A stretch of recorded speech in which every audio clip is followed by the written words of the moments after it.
Fala pessoal, beleza? Hoje a gente vai falar sobre bocal de rosca. Já ouviu falar sobre isso? É uma coisa que eu acho super interessante. Vale a pena conferir. Existem 3 tipos de bocal de rosca. Um deles é aquele bocal cuja rosca fica na região da borda. Então você separa a borda do underpart. Outro tipo de bocal de rosca muito comum também é aquele que a rosca fica na região do backbore. Então você separa o backbore do top. O terceiro tipo tem 3 peças, portanto tem rosca que fica na região da borda e rosca que fica na região da garganta, que nada mais é do que uma combinação dos outros 2 que eu já mostrei. Aqui na foto temos todos os tipos, desde o bocal de uma peça, passando pelos 2 tipos de bocal com 2 peças e finalmente o bocal com 3 peças. Você deve estar se perguntando, para que eu vou querer um bocal que tenha rosca? Ajuda em alguma coisa? Muda alguma coisa? Se você tiver um bocal 3C com rosca na região da borda e um bocal 3C tradicional sem rosca, sendo bem sincero, na hora de tocar não muda nada.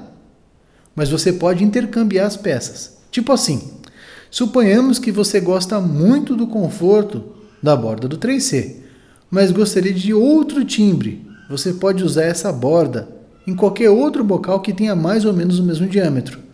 Aí você vai ter a borda que te agrada e a sonoridade que você estava buscando. O primeiro exemplo que eu vou te dar é de uma pessoa que para mim é uma referência. Meu professor Marcelo Matos, de quem eu gosto muito e hoje não é apenas um professor, mas um grande amigo. Ele usava muito bem essa questão do bocal de rosca. Ele gostava muito do som do bocal Ba 1B, mas não gostava daquela borda, que ela é fina e arredondada. Por outro lado, ele gostava bastante da borda do 1 puro, mas não gostava muito do som do bocal 1 puro. E ele tinha bocais de rosca, então ele usava a borda do 1 puro com o copo do 1B. Com bocal de rosca é possível fazer isso, combinar o melhor dos mundos. A borda que você gosta com o copo que você gosta. George Wasberg, que ele tocava na Sinfônica de Chicago, ele usava um bocal 1X, que é um pouco mais fundo do que um C, só que um X tem uma borda extremamente quadrada, que pouca gente gosta. Para resolver isso, o George Wasberg usa uma borda de um C que é bem mais confortável. Philip Smith, antigo primeiro trompete da Filarmônica de Nova York. Ele usa a mesma borda em praticamente todos os instrumentos, trompete, cornete e flúgel.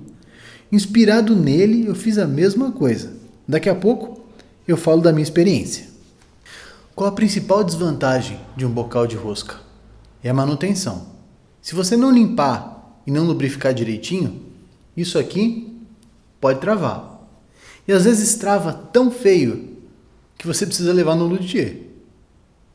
Agora vamos falar desse tipo aqui, no bocal que você separa o top do backbore. Quais são as vantagens desse bocal? A principal vantagem, eu diria, que é escolher um backbore que vai dar uma combinação equilibrada entre o bocal e o instrumento. Muito comum isso daqui para quem toca no meio do jazz, pessoal lead trumpet, que toca muito agudo. Para esse pessoal, a questão da resistência faz muita diferença.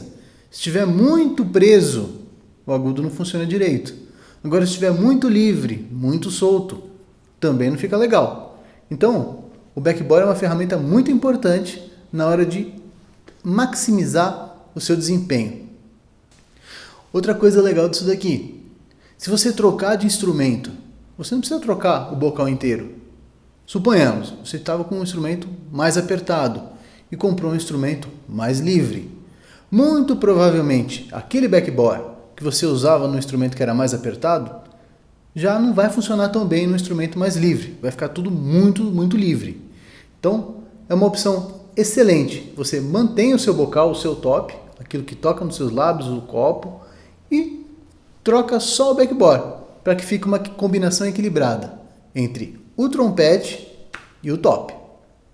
Outra coisa legal, quando você quer experimentar outros materiais, tem fabricante que faz o top de diversos materiais, de cobre, de acrílico, de aço inox e até de borracha.